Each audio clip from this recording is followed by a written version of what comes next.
6:30 Central Time here in the beautiful Nashville, Tennessee area. And I'm coming to you live from my home office in Gallatin, right outside of Nashville. And I've got a great guest for our episode today. You're going to really, really, really enjoy this. But I want to explain to you a couple things about what the Entrepreneur Master Series is. I want to introduce our topic and our guest for today and let you know what we're going to be talking about. First of all, I want to say a big thank you. Thank you for registering for this. We do this live on Zoom. So if you're on Zoom, thank you for being here, and get that Q&A bubble down at the bottom of your Zoom screen. There's a little Q&A bubble. Hit that and be ready to ask questions, because you're going to want to ask questions, and we're going to answer them live here in the show today. Also, we're live on Facebook, we're live on YouTube, and we're live on LinkedIn. So thank you for following me at The Real Jason Duncan at any of those locations. And we're going to be bringing these to you live every other week here on the Entrepreneur Master Series. I do these live webinars. I've been doing them for a couple of years right here on just on this camera, looking at you, bringing in guest experts that talk about anything from financial literacy, sales, marketing, entrepreneurship, leadership, you name it. And today we're going to be talking about the idea of storytelling. And you might be thinking, well, what in the world do I want to know about storytelling? Well, here's the thing. The thing about storytelling is this: if you can tell better stories as a salesperson and as an entrepreneur, you're going to get your clients to spend more money with you. So if you want to know the secret to getting clients to spend more money with you, then this is the right place. We've got Mark Carpenter on with us today. He is a master storyteller who's helped salespeople and entrepreneurs, business executives all around the world to use stories to sell more effectively. He is the co-author of the best-selling book, Master Storytelling: How to Turn Your Experiences into Stories That Teach, Lead, and Inspire. He's the co-creator of the Master Storytelling Workshop as well. He's got over 20 years experience in corporate communication, 10 years as an adjunct professor of communication, and 15 years of facilitating training. He's a true expert in the art of storytelling for business. And in today's session, he's going to be sharing his insights on how to tap into emotions that drive purchasing decisions, and how to use stories to connect better with your audience, with your customers, so that you can build trust.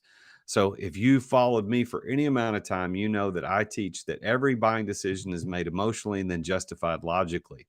I also, that I'm not really good at the emotional side of selling. So today's episode is going to be really, really good for me. So let me help. Let's all together. I want you to help me welcome Mark Carpenter as our guest on Entrepreneur Master Series today. Welcome to the show, Mark. Hey, so glad to be here with you, Jason. It's my privilege to be here with you and your audience, and excited to talk about this. You set this topic up wonderfully. Thank you. Well, I could have told a story, but I didn't. But here we are. So, when you're not telling stories, when you're not training, when you're not coaching or speaking or creating content, you're usually out hiking or snowshoeing somewhere in the mountains of Utah where you live, playing the piano or bragging about your grandkids or writing children's books. So, what of those things have you been doing recently this week? I came down from playing the piano about a half an hour ago. So that's my therapy in the middle of the day when I just need a middle break. I'll just sit down and play a couple of tunes on the piano, and it just kind of gets that creative flow going back into me again. Well, sometimes we need that, don't we? We need to break away from the average, break away from the normal stuff, and go. Like, if you got some creative outlets, like I don't play piano, but I play guitar. I love to ride my motorcycle. I can just break up the monotony by getting out, and walking down the sidewalk, or go just sit out in the backyard. Sometimes we just need to do that. So, well, tell us briefly. Let's get into how you became a storytelling expert that set the stage for the tactics that you're gonna help us understand today. Because the whole point is we're going to uncover the secret to getting our clients to spend more money with us through the power of storytelling. So, how did you become a master storyteller? I actually think it started when I was a kid. As a child, I was always looking for the ways to get some positive attention. I mean, I knew I could get negative attention by acting out and misbehaving, but I was always looking for ways to get more positive attention and get people to laugh. I love to get people to laugh. And so I kind of started as a storyteller, even as a kid. As I grew up, I realized that I was never going to really be a comedian or anything like that. but I got into corporate communications and marketing communications. That's where I started my career, as you said in my bio. And in that, you use a lot of business storytelling. You're trying to interpret your organization to its various publics, and what's the best way to do that? Story. So I was able to use it there, and then I transitioned into teaching as an adjunct professor, as you mentioned, and then facilitating workshops, which is also a place where you use a lot of storytelling to get across key principles and help people understand difficult concepts. And then my friend Daryl Harmon and I started working on this book. And as we started working on it, I realized, gee, I'm doing all these things without really knowing why. And there's a lot of great science that backs up why storytelling connects us as human beings. And this has allowed me the opportunity to be a lot more intentional about storytelling and to really say, not only do I feel like this work, but I know why it works. I know why it's helpful to connect us with people. And that's how you get people to buy from you, is making those connections. So, what do you remember a kind of an impactful moment where, as a child, you heard a story or like that meant something to you that kind of moved you emotionally? Do you remember that? I'm not sure it was so much even as a child. It was probably more in college. And I had this epiphany moment. Well, for one thing, all the college professors I liked, I realized, were those who translated the concepts into stories. That's the way I was able to understand them. That's how I was able to remember them. And again, there's a lot of great science that backs up why that works that I've discovered now. But I also remember during my college years reading the book The Winds of War by Herman Wouk. And for those of you who don't know that book, it's pretty hefty. It's a pretty thick book, and it's set at the beginning of World War II. But it doesn't just give you a history of World War II. It does it in the context of this family that was in various places during that time, and it tells the history of World War II in the form of the story of this family.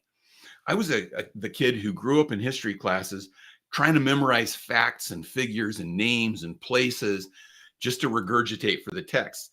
And I thought I hated history. And I found out from that book, I love history. But I love it because of the stories of the people that are involved in it. And so that was an aha moment for me to realize this is how I make sense of the world.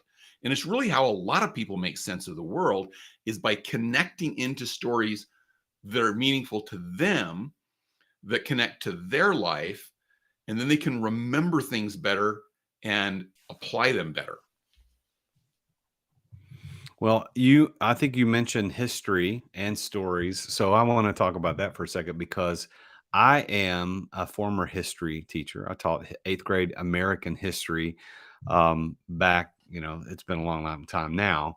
But I remember not liking history as a kid. I didn't like it at all. There was nothing about the history class that I enjoyed. But as a teacher, I thoroughly enjoyed it because I told it through stories. And as a matter of fact, right above my door, it said story time with Mr. Duncan. So when kids came into history class, they probably had the same opinion. Most kids do. Why do I want to learn about old dead people? And so I always told it in stories. And you're right. It made all the difference in the world. Yeah, a really dear friend of mine that I worked with in technology, and he left technology, got his teaching certificate, and went back and taught eighth grade history. just like what you're talking about there, Jason. And he That's used to awesome. go in, he'd been in the military, and he had all these different military uniforms from different conflicts around the country and around the world. And as he was teaching those sections, he would come in those uniforms and he would teach those kids in a way that they could make sense of it by actually seeing it. The thing this story does is it creates a vicarious experience. So as you're teaching your kids the history lessons in the form of story, it's not them just getting information. They're there. They're at the Battle of Gettysburg. They're in the Civil War. They're marching in a civil rights movement. They're in those situations, and that's what's going to resonate with them more, because it doesn't just hit into the memory parts of our brain. It hits into really into your heart, And so it stays with people longer. Well, why do you think that is? What is the reason we remember stories more than facts? There's a lot of research around this too. Part of it is where we store our memories. We have this memory function in our brain, and it's really connected to our lives. And what are our lives but just a connection of little stories, little experiences that we have that are our own stories. And so anytime we hear new information, it's going to run through that story center of our brain. It's going to run through that part where we store those experiences and those memories. And it goes in there and it says, does this make sense based on my history, based on my background? Now, if it does, then it reinforces into that memory and it connects to those memories that we already have. Here's the tricky part. If it doesn't connect to a story in that we already have, it doesn't connect to part of our memories, we'll do one of two things. We'll either reject it and say that's not valid for me, or we'll change it until it does make sense to us, and then it sticks that way, but it's probably going to stick the wrong way. But let me give you a quick example of what I'm talking about. Good friend of mine, his name's Rick. He was at a family gathering one time, and his grandmother asked him what he was doing at work. And this was a couple of decades ago. He was doing some computer-based training. He was creating some computer-based training, and he was kind of excited about it. So he was explaining to his grandmother about this computer-based training that he was working on and how excited he was. And she was nodding intently and looked like she was listening and understanding. Well, about half an hour later at this family function, one of his cousins comes up to him and says, "Did you change jobs?" And he says, "No, I didn't change jobs. Why do you think I changed jobs?" He says, "Well, Grandma says you're selling computers now." And he said, "What do you mean selling computers?" But for Grandma, she didn't know what computer-based training was. And so she couldn't relate to that. So all she heard was he's doing something with computers. And what made sense to her was, oh, people sell computers. That's what Rick's doing now. And so she changed that in her mind because she couldn't relate to it. Now, from a business standpoint, this is where it gets a little tricky because we know our businesses inside and out. And if we start telling a story about some intricacies within our product or service that we know so well and that we think are so cool, but our clients or our prospective customers don't understand that and can't relate to it, we're going to lose them. And so as you tell these stories, it's not about you, it's about them. And so make sure that you're making that connection to what they know and what they understand. But we remember those things better through story because that's how we store memories is in stories. Now there's a place where we store facts and figures that's a little higher place in our brain, but new information always runs through that story function. Well, I think you said something really interesting there, Mark, too, about the story that we tell should be about them, not about us. And that's so often the wrong thing. There was I forget who told this story. In the middle of me telling it, somebody, yeah, I will remember who it was, but somebody was telling me this story recently about how, you know what it was? It was on my last EMS. The guest told this story. He said what happened was that some famous person allowed somebody to use his grounds, his property to have a wedding rehearsal and or wedding and a rehearsal dinner. So at the rehearsal dinner, dude shows up, like this very famous person shows up. And so when he walked into the room, kind of everything, the record scratches and everybody stops talking. They recognize this very famous person and they all know whose house they're at. And so he decides to give a tiny little speech. But in the story that he told was all about himself. It had nothing to do with congratulating the couple that was about to get married or everybody showing up from all over the country. It was all about himself. And as salespeople and as business people, this is the thing I have to train very hard against is when salespeople show up and they want to tell stories or tell whatever to the prospect, they're telling it all about themselves and their company, and nobody cares. They don't care about how great you are and how good your company is. They want to know that you understand them.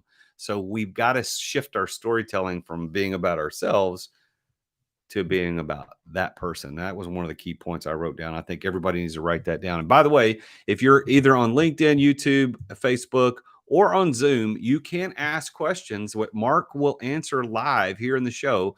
All you have to do is in YouTube, Facebook, or LinkedIn, just in the comment section, type your question. And sometimes we miss them, so we apologize ahead of time. But in Zoom, if you use the Q&A bubble, we will definitely see that one. All you got to do is put your question there, and then our producer, Garen, will pull it out for us and pop it in here in the screen, and we will answer it live right here for you. So if you have questions about storytelling or anything that we're talking about, please make sure to ask those questions. All right, so Mark, you're telling us that we connect better with stories. We remember stories better than facts and figures, and our stories need to be about them, not about us. How does this all apply specifically to salespeople who want people to buy stuff from them? Yeah, and I'll even go back one step further than that, as you were talking about. Since this is the Entrepreneur's Master Series. A lot of times we get this advice as entrepreneurs. Well, you got to tell your founder story. Tell the founder story, and that sometimes trickles down into sales. That they're going to tell the founder stories as part of their sales pitch. If we make that founder story about the founder, to your point, nobody really cares.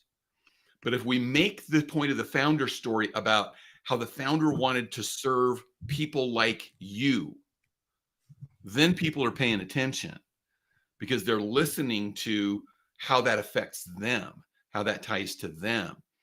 In sales, we get a lot into facts, features, benefits types of things. And if we get stuck on features, we know we've lost people. And so we tend to talk about benefits, but we talk about them generally. And if you can take those benefits and put them into the form of, here's a story of how someone like you went from a current state that they weren't happy with to a changed state that was improved because they used our product or service. That's going to help people see the benefit without you saying, here's the benefit you're going to get. I had a really interesting experience with this kind of early on in master storytelling. I had taught this to a group of sales professionals, and one of the big pushbacks I got was, well, you can't expect me not to share features and facts about the products. And I said, no, that's not what I'm saying at all. I'm just saying augment it with a story that relates to the client. And I got a little hesitation from a lot of people in that group. 2 weeks later, I get an email from one of the participants in that class, and they said, have to tell you this. I got to admit, I was wrong. I was wrong. I was skeptical about this whole idea of storytelling with sales, but I was on the phone with a client or a prospect that I've been trying to get a proposal into, and they keep pushing me off, and they keep pushing me off, and they keep pushing me off. And I started talking to them, and I got the same kind of resistance. And I said, well, let me tell you about another client that's in a similar business to you, and about what happened with them when they used our service. And she told that story. And at the end, the client kind of hesitated and said, write up a proposal for me. I want to see what that's going to look like. And she said, I just about fell over because I'd never gotten that far with this prospect. But it opened that door to say, maybe this is something that I should consider. So that just telling the story opened the door. So how do we make more money through storytelling? Well, there you go. You might get in front of somebody you would have never had an opportunity to get in front of just by telling stories. I think this is probably a common problem that we as salespeople have, and maybe it's not, maybe it's just me. But if we, like, I intellectually, Mark, I know I should be telling more stories. I know that. I know that in my sales interactions with my prospects and potential people that I want to pitch to, I should be telling more stories. But where do you draw the line between just making crap up and telling stories about real people and real life and real customers that you've worked with? I mean, because I don't want to just tell the same story every single time, or do I? Well, and you can't, because every single person you talk to is not going to be the same. And so this is really the starting place as you go on this journey, is you've got to get that collection of stories. You've got to get a bank of stories built up. But think about this: as you have your sales meetings, your team meetings, talk to each other about what are some of the successes that people had specifically, or even, I've got a client that's facing this kind of problem. Who's got an example of somebody that overcame that problem? And share those stories with each other to create that bank of stories. even as I facilitate. In fact, I went from a manufacturing company to a technology company, kind of back to back in some training that I was doing last week. And I'm going to tell different stories at the technology company that I will at the manufacturing company. And so I have to think about, okay, listen, what are their needs? Where are they? Where is their knowledge base right now to be able to know which stories are going to be most effective for them? And so building that story bank, I think, is extremely important. And we're not pitching, create business fables that you can use to tell us stories, or like you said, make stuff up. We're actually push on find the real life experiences that you can turn into effective stories, because those real life experiences are going to have greater impact. So talk to each other and collect the ones that you have from your life and your experience that you'll be able to pass on to other people. And with that bank of stories, as you listen carefully to their problems or to their objections, you'll be able to have a story that connects back to them and their objection that may be the point that helps them get over that objection. So building this story bank is a really good tactic. I have been wanting to do this for years, yet I still sit here having not done it. Is there a best practice for people like us who are in business, whether we're coaches, business owners, retail shop owners, online owners? Like, we need to get stories so that we can tell them. Is there best practice for building that story bank? Well, I'm going to say the best practice is going to be your practice. And I say that because my best practice may not be the best practice for you. The big thing is to just start it, to just do it. We do have on our website, the master, I always have to get this in there, master-storytelling.com. It's got a little dash between master and storytelling. But if you go there, we have a free download that's called the Story Catcher. And it's something that just kind of prompts, all right, where can I find these? Where can I look for these types of stories? But I'll tell you my best practice. I carry with me almost everywhere I go my iPad mini. This is I consider it my second brain, or my external hard drive to my brain. And I have a little folder under the just that simple Apple Notes program that's called Stories for Someday. And when I have an experience that I have some kind of an emotional reaction to, I'll jot it down in there. I don't always know what the lesson is that I'm going to gain from that, but I know that it's going to be a good story if I've had an emotional reaction to something. So that to me is one of the cues that I give people. Look for those points of time in your life where you have an emotional reaction, whether it's something that frustrates you, something that makes you happy, something that makes you angry, makes you sad, some kind of an emotional reaction. There's probably a lesson within that story. And from a sales perspective, think about the times that you have interactions with clients where it's like, wow, that was awesome. Or, ooh, that didn't go well. And capture that moment. And you might later think about, okay, why? What's the lesson that we're taking away from that? But capture those. So that's one tip that I always give. The other tip that I give is, if you have a particular topic that you know that you need a story around. I'll go back because you brought up the sales example. Maybe there's a common objection that I keep getting from clients, and I need a story to help overcome that objection. Well, just put that into your brain. Say, I'm looking for a story that's going to help me overcome that objection. Start talking to other people and start looking around your life. And it's almost like the universe will send it to you if you're looking for it. I had an experience several years ago where I was teaching, or I was leading a trainer certification class. And one of the requirements was they had to teach back part of the content, and they had to include a story that connected to their content. And we started talking about just your question there. Where do I come up with these stories? And this one participant said, I make them up. I was like, ooh, I don't really want to encourage that. And somebody else in the class said, well, I'm not sure that's going to be really authentic. So they kind of bailed me out on it. But then it stressed this participant out, because she was like, well, then where do I find stories? And we talked through that. I tried to encourage her. She came up to me privately at the end of the day and said, I don't think I can do this. I don't think I can find a real life story. She was just completely stressed about it. I tried to calm her down, talk her through it. I was a little worried about her. Well, the next day we get back together. She teaches her segment. She tells this great story about an interaction that she had with a woman on the elevator at the hotel the night before.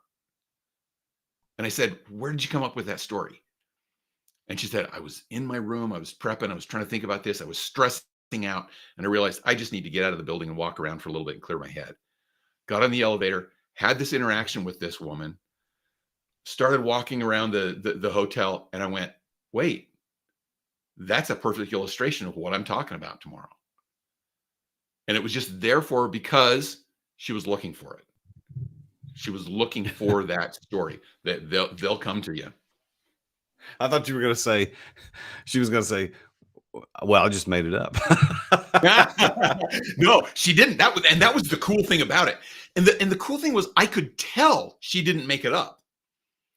There was reality, there was authenticity in the way that she was telling the story and the details that she was putting into that story.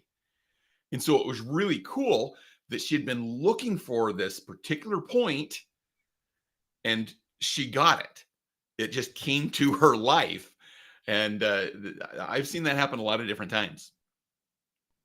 Well, so the resource that you were talking about there at the beginning of this was at master-storytelling.com. Go to free stuff and then go to download the story catcher, which is I've done while you were talking here. This is pretty cool. So it's a 4-page PDF document, and it's got looks like 4 steps.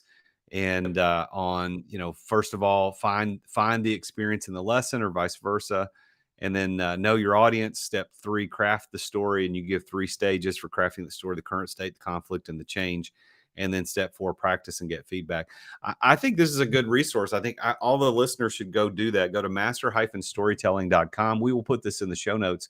You go to free stuff and you can download the free story catcher, how to turn everyday experiences into stories that teach, lead, sell, and inspire. Coming up with these stories, Mark, this is the hard part, but the fact is we have them. The stories are there.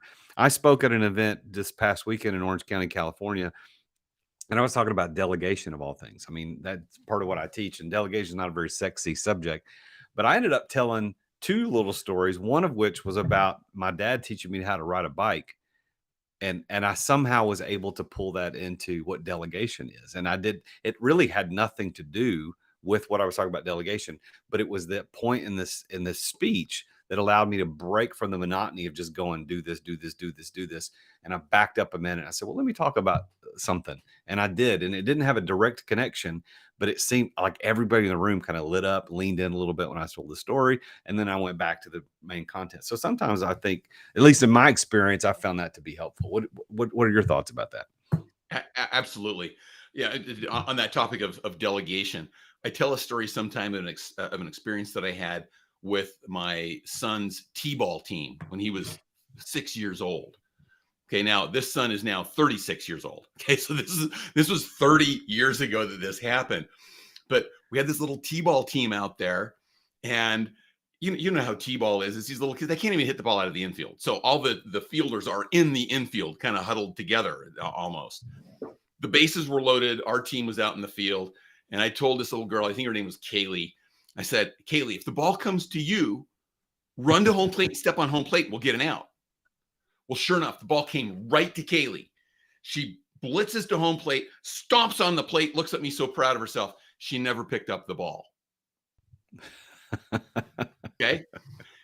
And I went, Kaylee, the ball. And I went, I didn't tell her to pick up the ball. She doesn't know this. She's brand new at this sport. How could I expect her to do that right? And it was one of those moments that it was funny. I had a reaction to it. And so I kept that moment. And then I got thinking about it later and was like, do we do that as leaders? When we delegate, do we say, hey, go do this? And we expect them to know the same things that we know. And then we're disappointed when they drop the ball. If I can put that pun back in there, when they don't do exactly what we think they should because they didn't know. And so that's an important point that I make a lot of times in delegation. is when you delegate, don't just dump it on the person, but make sure they really know the steps that are going to take, which may be very natural to you, but it's new to them. Yeah. Well, when you tell that story about the T-ball, how much detail do you give? You went through that really fast, like boom, boom, boom, no details. You just told the. Do you recommend that that's the way you do it, or do you recommend you pull more details in, visual details, et cetera? What is your recommendation? The level of detail that you want to give in a story is defined by your purpose of the story. So this is the mistake I see people make sometimes. They have, oh, I have this great story, and they'll tell the story about the T-ball team, and they'll talk about every kid on the T-ball team, and they'll talk about the grass that day, and they'll talk about all these other details that don't necessarily add to the point. I didn't add a lot of those details because it didn't get to the point that I was trying to make. And so when we're intentional about this is the point that I'm trying to get to, that will help us edit that level of detail.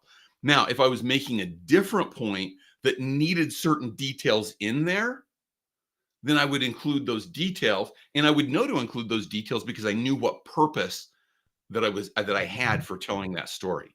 So that's the thing that really drives the level of detail is what's my intent? What is the lesson I'm trying to get to at the end of that story? That will help me self-edit how much detail I put in or leave out. Okay, that's good. I like that. I want to ask you, um, at some point during our talk today, is I want you to tell us a story. Tell us maybe your favorite story to illustrate any topic or any point that you want to make.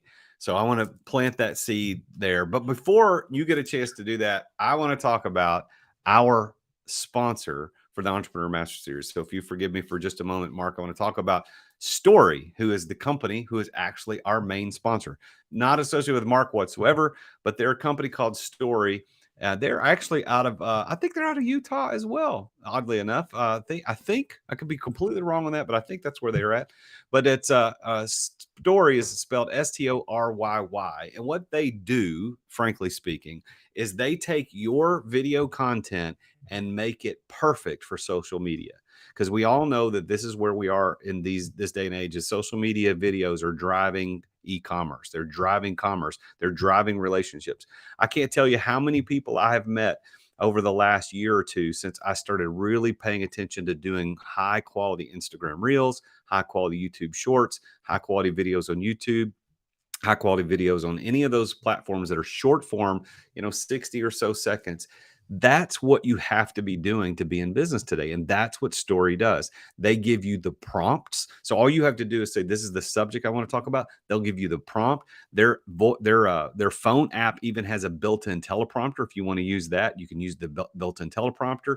They will edit the videos with all of the on-screen captions and the pictures and the zoom cuts and the B-roll.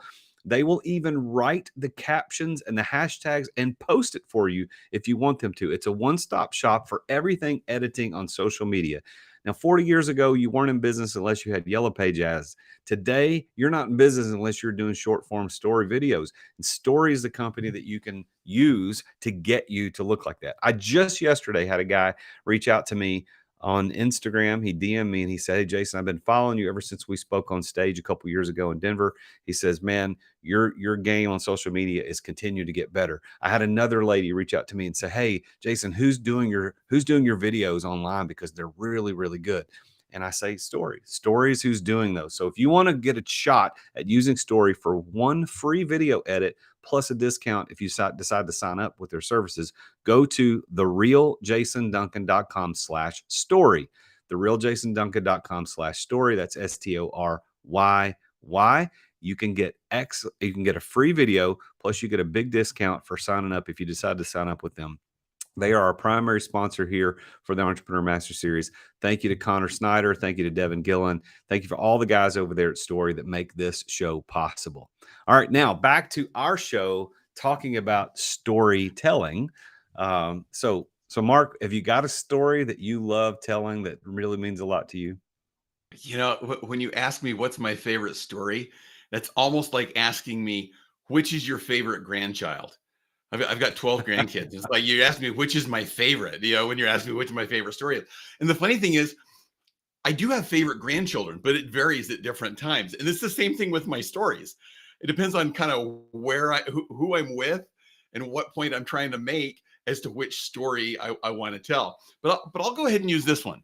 This is one that I tell a lot when I'm talking to people about helping motivate their teams. And maybe this could even be in motivating people to buy. When my daughter was a teenager, this is my home office right here where I am, but previously this was her bedroom. Okay. And when she lived in this room, it was a disaster area. Okay. Just picture a room with just clothes all over the floor. The desk had papers all over it. It had plates with food crumbs on it, candy wrappers sitting around, her dresser, drawers half hanging open, and piles of stuff on top of that. It just, I used to say to her, how do you even find your way to your bed? And I kept trying to get her to clean it up. And I do things like saying, you got to clean your room. This is part of your job here. This is part of being a member of the family. Did nothing for her. Honey, I'll give you an extra allowance if you will clean your room. She had a job at the time. She didn't care about that. And then I tried to get it to her own benefit. You could trip and hurt yourself on the way to the bathroom at night. And I tried all these different things. Nothing was working. And I got to the point, it's like, I cannot motivate her to do this. She's going to have to figure this out. One morning, about 5 a.m., we hear this little knock on our bedroom door. And it's my daughter. And of course, my first thought as she wakes me up out of sleep is, oh, she's sick. Is she hurt? Is there something wrong? And so I hopped out of bed and I said, what's wrong? What's wrong? She says, I think there might be a mouse in my room. We live backing up to our house. There's about a 10-acre field behind us. And so it's no surprise that there's mice around. So we went down to her room. Sure enough, huddled under her dresser, there's this little rodent. Well, we catch the rodent, we get him back out where he belongs. And then I came back down to her room and I said, why do you think that mouse picked your room out of all the rooms in the house to come to? She looks at me and she goes, I don't know. I said, look around. Just look around your room and think about what might bring a mouse here. She goes, oh, there's some food crumbs over there on that plate. Yeah, so they might have been drawn by the food. What else? Oh, that candy wrapper has a little something in it. They may have like, yeah. I said, you see all these clothes on the floor? Those are great little nests for mice to come in. And they hardly ever come alone. They usually bring friends. Now, Jason, how do you think she reacted to that? I wish a mouse would come in my daughter's room right now. Yeah, I've had people, as I tell this story, say, you planted that mouse there. But I didn't. I never thought of that. Honestly, I never even thought of that. But then I said to her, if you don't want more mice coming back to your room, you need to do something about it. I came home from work that day. Her room was spotless. And every time it started to drift back into kind of the messy zone, I would just say to her, oh, you're inviting the mice back. And the point that I make with this story is the things that motivate you don't motivate other people. You have to find the thing that motivates them if you truly want to motivate people. So that's an example of one of the stories. And that's one that does have a lot of layers of detail that I include in that. Well, that's a good story, and I was 100% into the story because I have a similar situation here at my home. I have not planted a mouse in the bedroom, but I am not above that. Yeah, I did actually see a video. I promise I'm raising my hand to the square. I did not plant that mouse in the room. Well, I did see a YouTube short where some mom took black rice, just black rice, and just strategically put it around the room. And if anybody knows what black rice versus what mouse turds look like, they are indistinguishable because you're not going to be close enough to figure out the difference. And her daughter cleaned the room up immediately after that. And my wife and I have actually talked about that. We had a conversation. Should we do this? And we're like, nah, probably not. But so let's do this, because I want to get super tactical. And again, I want to make an offer to the audience. If you've got a question you want to ask, just type it in there. You may not have any questions. That's okay. But if you have a question, Mark and I will be able to tackle that question live here on the show. But let's get really tactical, Mark. If we're going to talk about being a better storyteller, and we want to tell stories because people connect emotionally with stories, and that's how they make buying decisions. The story has to be about them, not about us. We know that that's a tactical thing that we can put into place. We need to build our storybook, which you have a tool to help us figure out how to do that. But from a tactical standpoint, let's get nitty gritty. What are some things that we can do to be better storytellers that tell stories that convert into people spending money? Yeah, and so I'll actually use the story that I just gave you to illustrate this structure as we get into it. And at the risk of trying to clump too many things together, I'm going to try to tie this to some brain science too, because this is why stories work. Um, there's a guy named Dr. Paul Zak that works at Claremont Graduate College, and he is a neuroeconomist, I think is his title. So he talks about how does our brain work to make decisions, and isn't that what sales is all about? It's really Mhm. getting to how people's brains work to make that buying decision. And he talks about three chemical reactions that happen in our brains when people hear effectively told stories. And it corresponds with those three sections that you referenced that are mentioned in the story catcher. That there's the setup. It's the current state or the introduction that we like to call it. This is where you set the stage to bring your audience member into that story so they feel like they're there. This is where you're going to get the characters in there and the challenge that they're facing with kind of the current state.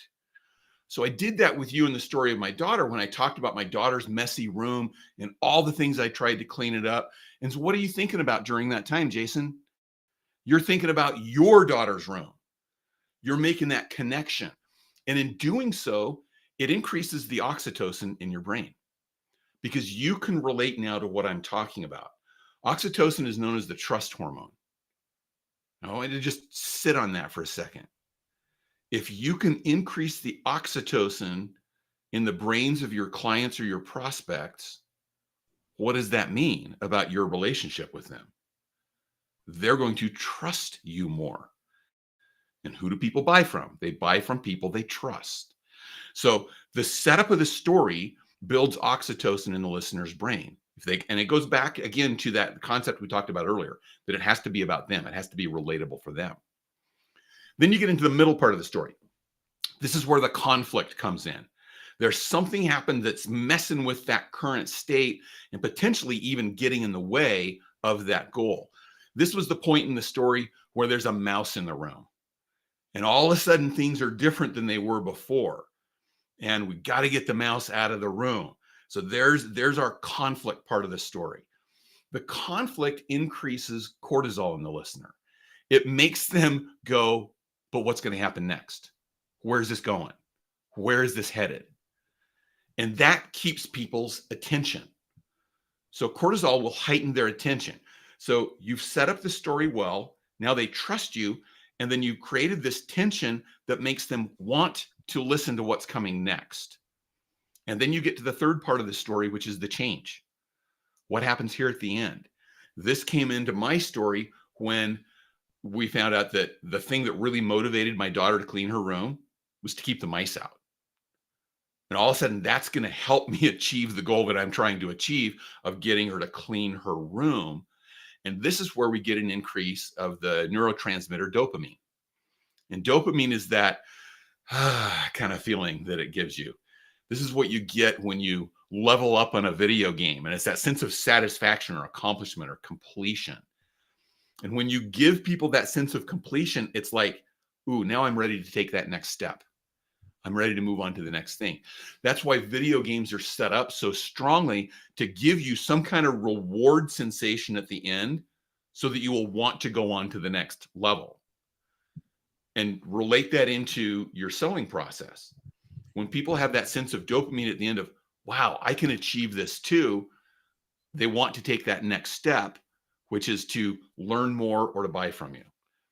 So those are that's the structure that we put together where we take a real life experience and don't just tell the experience, but if you can carefully, intentionally structure it that way, it's going to draw those brain chemicals into people that will lead them to know, trust, and like you better. So this current state conflict change setup. So step one's current state. Step two is explain the conflict, and then the third is the change. All start with C: current state, conflict, and change. So as we're telling stories as salespeople, we need as business people, we're standing before a board of investors, or we're standing before the board that's going to make a decision to purchase from you. Think about what that might look like. Talk about the current state. Well, don't talk about their current state specifically, but use the third party to explain what it could look like that feels immediately familiar to that person. So, Exactly. we've worked with a lot of people just like you. As a matter of fact, we were working with a hospital just like you guys not too long ago, and they were dealing with X, Y, and Z, whatever X, Y, and Z are. That's current state. And then what happened was they experienced some sort of conflict. And we have to explain in our story, here's what they experienced in conflict. So in your story, it was a mouse appeared in the room, but it could be they started seeing reimbursements drop, or they started seeing days off increase, or they started seeing more accidents in the parking lot. Whatever you're trying to push home, like to explain the conflict of this other person who experienced this. And then finally, in the third part, doing the change, they made a decision to do X, and the X can't be work with us, because that's way too that's way too that's way too easy. Like they made the decision to make certain changes, and when they made those changes, then everything kind of resolved itself. So if you tell that story and then you go into your pitch and say, as a matter of fact, we are uniquely qualified to solve that problem. This is what we do for people. This is what we help them with. You tell that story, think about how much more deals you'll close than going in and saying, we're really good. We have a 5-star rating with Google. You guys suck. We can help you. You just give me money. Yeah. It's a whole Yeah. lot You're right better on. of a sales pitch, isn't it? Right on. Well, and you think about, I talked about that brain chemistry and kind of what's happening physiologically inside the other person during that story. What happens physiologically inside of people when you say, we're the best, we have this great, here's all our features and benefits. We have this five-star rating. You got these terrible problems. The competition sucks. What's happening within that person as you're saying that? They're building up their resistance. They're building up walls to you because you are kind of forcing on them. Think about this. If you're standing in line, any kind of line, and somebody behind you starts leaning on you a little bit, what do you automatically do? You kind of lean back to avoid falling over. You start pushing on somebody, what are they going to do? They're going to push back. It's just a natural human reaction that we have. Wouldn't it be better to get the natural human reaction that comes with storytelling instead? And you gave the example, a great example, by the way, in a sales conversation. But extend this out. What about in hiring decisions? As you're growing your company, as you're bringing somebody in new, if you want to make sure they fit with the organization, tell them the story of what it looks like to live the values of your company within that company. And you'll find out pretty quick whether they connect to that or not. And if they don't, that's probably not a person you want to hire. And they probably wouldn't be comfortable coming on to your company either. So it's going to help you get people that fit with the values that you have. If you can not just say, well, we have values around integrity and teamwork and trust and these words that we put up on the wall. Instead of talking to them about the words on the wall, show them the behaviors in the hall and tell them what that looks like. And then it gives them a chance to say, yeah, I want to be part of that. Or, no, that's really not who I am. And then you're going to hire people that are going to fit with your culture better too. We have in our culture initiatives in our companies, one of the pillars that we base it on is the pillar of excellence in service. And one of the sub points to that, to explain what that looks like, is that we always want to admit to and correct mistakes immediately. That's part of how we see that. So I could explain that to people, or I could tell this story. And this is a true story. So we had one of our employees. Her name was Alex, and she's a fantastic employee. She came to me one day. This has been a long time ago. She came to me one day and said, "Hey, boss, we screwed up on that job, and that was my fault. And I ended up having to fix it. And this is what I had to do to fix it. And it's going to end up costing us about $500 to make that right for the customer. I just needed to let you know that I screwed up. I told the customer we messed up and I fixed it. So at the next family meal, and of course I thanked her for doing that. But at the next family meal, I stood up and by family meal, I mean, it's when all of us as a team all get together once a month and we all just have this big meal and we do a little team meeting. So at our next meal, I said, "Hey, I just want to talk about something today." I said, "I need to talk about Alex screwing up on this job." And when I said that, everybody's like, "What?" And they thought I was about to call her Yeah. out and Yeah. talk bad about her. But I said, "I want to explain to you what happened. She screwed up on this job and it cost the company about $500. But here's why it's really good that she told me that story and why I want to tell you because everything she did supports, and we had it on the wall, supports excellence in service. Excellence in service means that we admit to and correct mistakes immediately. We own up for our mistakes. And so I want to give an applause to Alex for admitting the mistake, fixing the mistake, telling the customer, and then furthermore, coming telling me, the owner of the company, and letting me know that she did it and she fixed it. That is the culture we're trying to build here at this company. And I want to say thank you to Alex. And man, the whole room just stood up and gave applause. Like that story does so much more for us than me just saying, "Hey, when you screw up, you need to admit it." Yeah. Well, and that's where people look at the words on the wall and they now have a vision. They have a picture of what that means and they know it's real. It's not just words at that point because that story has that emotional impact on people where they can say, yeah, this is real for us. There's a great story that Dave Ramsey tells in one of his books, and they'd hired on a new salesperson, and one of their values is everyone helps everyone else. And this salesperson admitted that when he got hired on, he thought, yeah, we'll see. But I got stuff that I need to do, and I'm not going to do menial stuff here. Well, he was there for about a month, and they ran into this emergency. The shipment of books and materials that they had for a big event that Dave was doing got sent to the wrong place. And so their fix for it was they were going to load up a U-Haul truck with the books they needed, and a couple of employees were going to drive it to the place overnight just so they made sure it got there. And so it came around and they said, everybody, we need help loading the truck. Everybody come do this. And this guy said, yeah, I've got to contact this client. This is really important. And his boss said, no, come help. And he went down begrudgingly doing that. And they had one of those little, the bucket brigade lines that you see for old fashioned fighting fires of just handing boxes down the line to get into the truck. Well, who's on the truck stacking the boxes? Dave Ramsey. And it was that point that he said, oh, that's real. They do mean that everybody helps everybody here.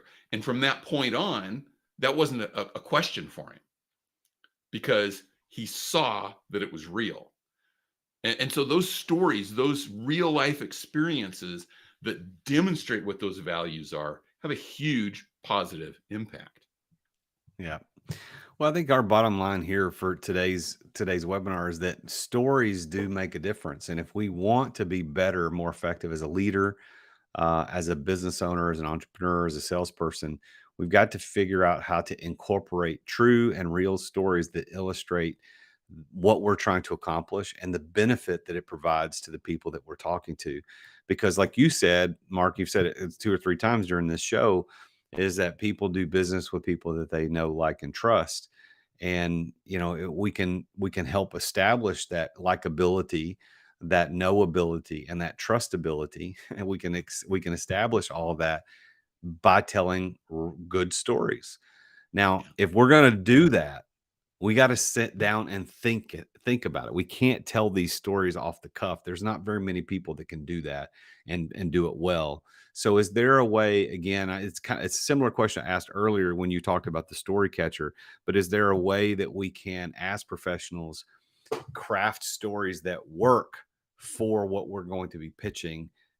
If you've got some examples of how to do that, share that with us. And by the way, if you got questions, if anybody's got questions, feel free to drop them and we'll be happy to answer them live on the show.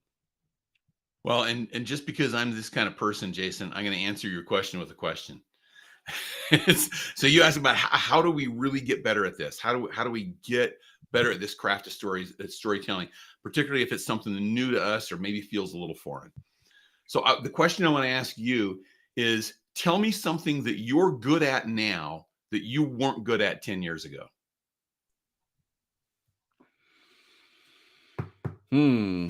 What am I good at now that I wasn't good at? Well, I think hosting podcasts and webinars like this. Okay. How did you get better? I put in the reps. So I put in the time, the repetition of doing it. Plus, I watched other people do it and paid attention to how other people are doing it. It's the exact same thing with storytelling. And I really appreciate you bringing that up. And it's funny because I do this with podcast hosts a lot. And that's the most common thing that comes up is, well, podcasting. I wasn't doing this 10 years ago. And the only way to get good at a new skill like storytelling, because it is a skill, just like anything else. It's not you have a gift for it or you don't. It's a skill that can be developed. And so if you're trying to get good at it, learn from people who know, read the books, watch the good storytellers, craft your stories, but then you got to put the reps in. You got to try it. And you're not always going to succeed. There's going to be sometimes your story's going to fall flat. But the more you do it, and the more you learn from that, and you learn from the feedback that you get as you tell those stories, the better you're going to get at it. And it flat out is just what you said, Jason. It's the reps. You got to put the reps in to be able to make it happen. And, if you're really uncomfortable with it, get some coaching along the way. We coach people all the time in this. I have a guy that came to me and said, he's actually a neighbor of mine, he's a good friend of mine. And he said, he was trying to kind of transition into doing some speaking from the stage. And he was thinking about it. He says, how am I going to get better at this? I don't know. And he ran into me. We were out jogging and crossed each other. And he called me the next day and he said, I'm such an idiot. I should have been talking to you a long time ago about how do I tell stories. And so I've done some coaching with him. And it's amazing the difference that it makes in just getting reps in. I had him craft a couple of different stories and then just practice them and give him little tweaks on feedback and practice it again and give him a couple little tweaks. And he just got better and better. And then he became much more comfortable with it too. You're probably much more comfortable as a podcast host and doing webinars than you were when you first started as well. But it's because you put the reps in to get it done. Yeah. The other thing that I want to, the only other thing I want to add on there, because I always fear that this concept of storytelling can veer off path a little bit. And the path that I don't want it to veer to is I can use stories to manipulate people. Because if you try to use storytelling to manipulate people, it will come across as manipulative. And so your intent, again, has to be, I want to tell this story to help you understand, to help you achieve something. And certainly in business, it's going to help to bring sales, but it has to be with the intent of, I'm going to help you solve a problem. And it's just helping you understand how we can help you solve that problem. So storytelling is about leading like a human being. It's about selling like a human being, because this is how human beings connect and understand each other and understand important concepts. It's how our human brain is wired. And so I just look at it as, let's bring greater humanity into business, into leadership. Storytelling is one of the greatest ways to do that. Well, I think another thing, if I could bring in a little bit of more personal perspective, or at least from my experience, if I am honest and I look back at all of the world leaders, everybody who's been a great leader throughout history, one in my mind stands apart above all the rest, regardless of whether or not you find him to be, in fact, the king of the world, the creator of the universe, like I do, as Jesus Christ. That guy, our calendar is changed because of his existence. Like zero, it goes back to when he was born, right? So year 2023 is 2023 years since he was born. So like, that's how big of an impact this guy made. Now, he's not the only religious leader that's ever lived. I mean, there's lots of others. Muhammad for Islam. There's Buddha. Siddhartha Gautama for the for Buddhism. And there's all these religious leaders. But why does Jesus stand out in my mind above all the rest and the impact he made? Because everything he did was in stories. Like he did not teach without telling stories. And if it was good enough for him and the impact that was made as a result of that, then surely to goodness, we can all recognize the power of telling stories. So I think we all have to be better at telling stories, which is why I wanted to bring this topic to the listeners, is that we've got to be better at telling stories. And I think the points that you've made here, we got to build this story bank. We've got to make sure our stories are about them, not about us. And it's got to be current state, conflict, change. Those are the three points: the current state, the conflict, and then the change. I think this is absolutely a must learn skill. We got to get the reps in. We've got to make sure that we do this on a regular basis. You're going to fall behind your competition if you're not telling stories. Yeah, this will make you stand out. And I'll go back to the comment you made about Jesus Christ too. That think about, it goes back to the thing I was saying. Think about what his intent was. Was his intent to deceive people or to pull them away? No, his intent was to help them to be better, to draw them closer to God. And that's the kind of good intent that we need to have in telling our stories. And so that's the one thing that I would add to the kind of the summary that you put there is tell your stories with intentionality and with a good intent, that your purpose is to help people by teaching them, by leading them, by inspiring them, and by giving them some change that will be important for them, not just important for you. Yeah. High intent is always an important part of any sales or leadership tactic or strategy. You know, if you don't have high intent, you might get away with it for a short period of time, but it is not going to be a long-term progress to success. We've got to have high intent. So being a master storyteller as a salesperson, as an entrepreneur, as a business leader, we've got to have high intent. And that goes back to your story you told about the lady who was just making stuff up. You know, there was probably decent intent, but it wasn't high intent. It wasn't, hey, I want to communicate truth to these people. Her intent was more about how's this interaction going to benefit me. But if I'm thinking about how's this interaction going to benefit the person I'm trying to pitch to or sell to, then the intent has to be considered. We've got to consider high intent, which means we can't tell untrue stories. And that's something that we all have to take into consideration. Well, any other tactical advice or strategies or tips for being better storytellers to get our clients to spend more money with us?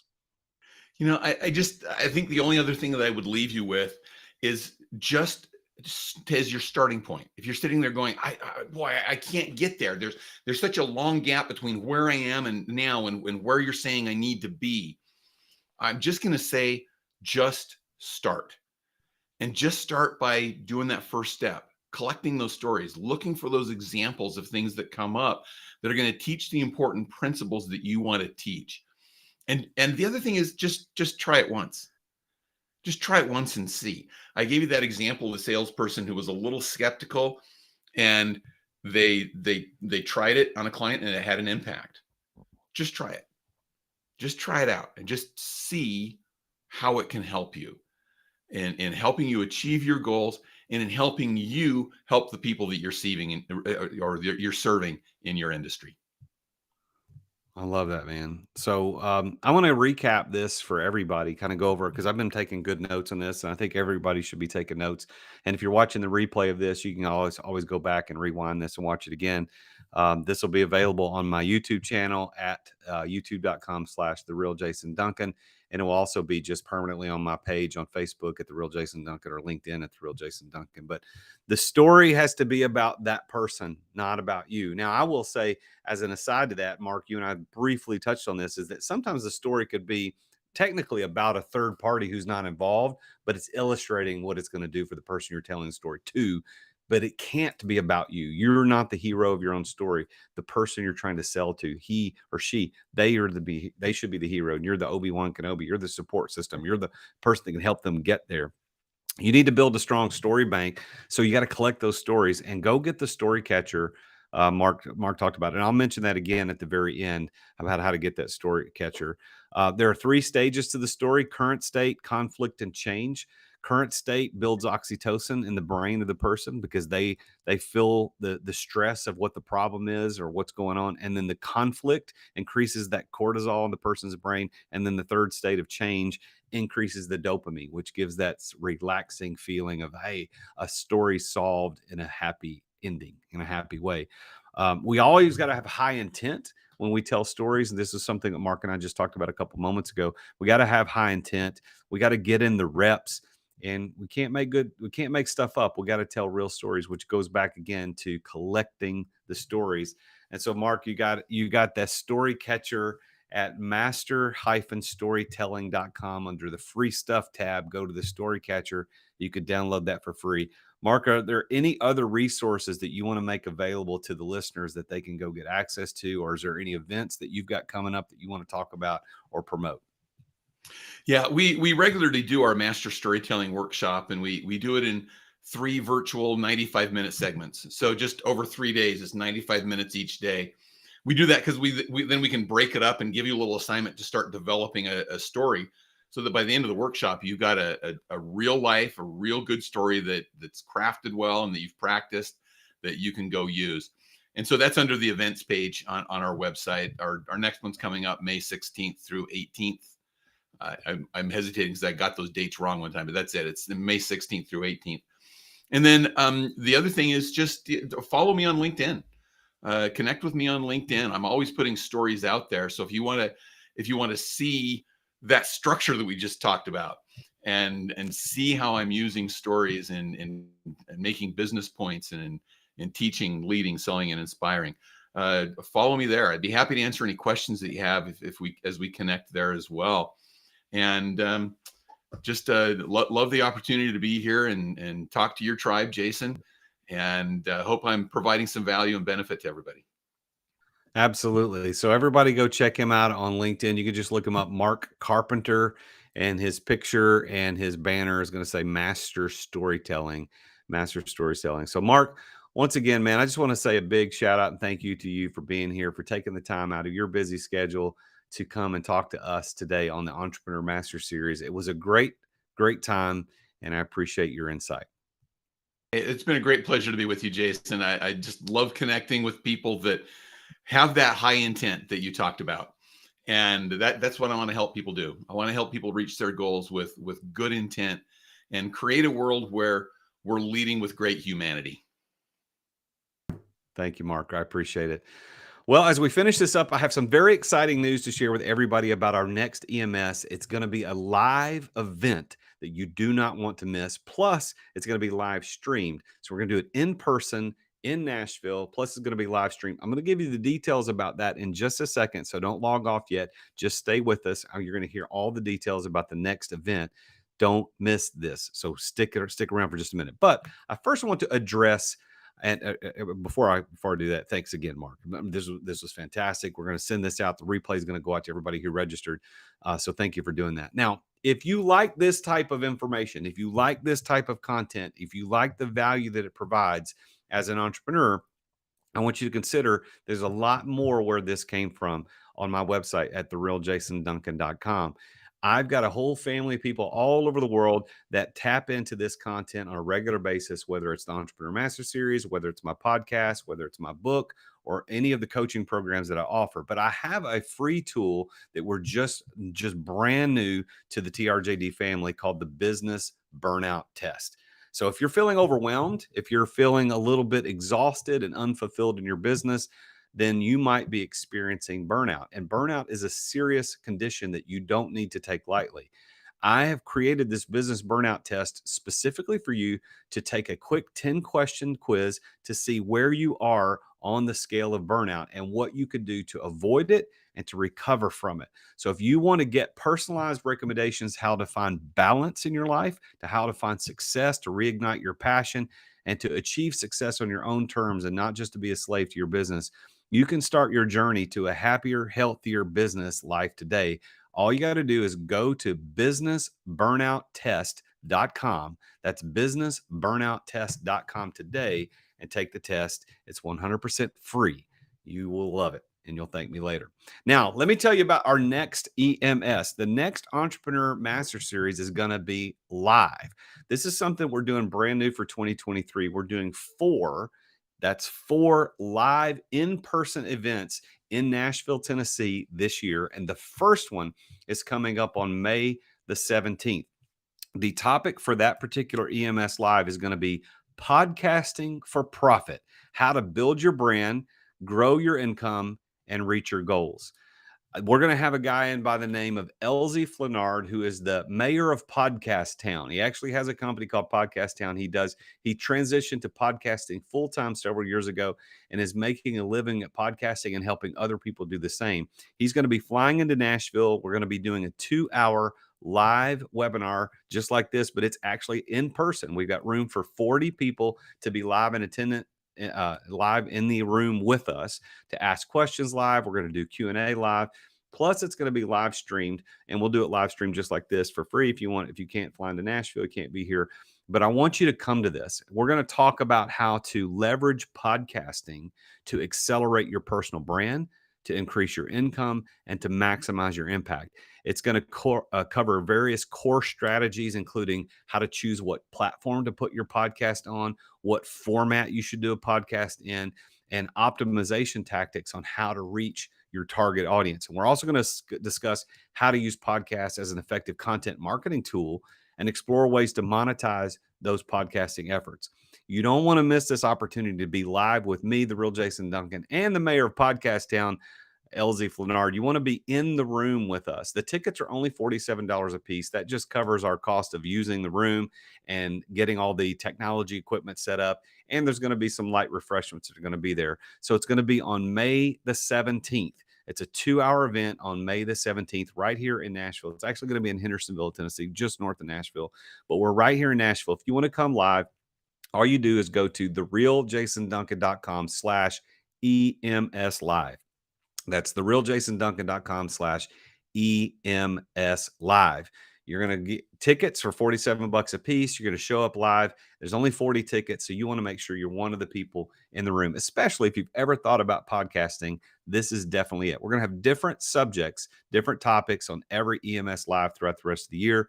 So make sure you sign up for these, register for these, and come to these. So that's EMS live, therealjasonduncan.com/EMS live. Big shout out to Garen Parkins, owner of Desk Rig. He's our producer for the EMS episodes. He's behind the scenes making this all work. And I know we've had a couple of technical difficulties with some of the stuff on the social media platforms. Had nothing to do with Garen. He's doing a fantastic job keeping everything on track here. If you have any high-end production needs, you want somebody to manage all that on the back end, or you just need help making your Zoom meetings look better, you need to reach out to Desk Rig. So go to deskrig.com and tell them that Jason sent you. So thanks for tuning in again for this episode of the Entrepreneur Master Series. I hope to see you live here in Nashville when we get together on May the 17th to do the first EMS Live of 2023, first of many to come. As always, I'll see you next time on EMS. I am the real Jason Duncan, and Jesus is King.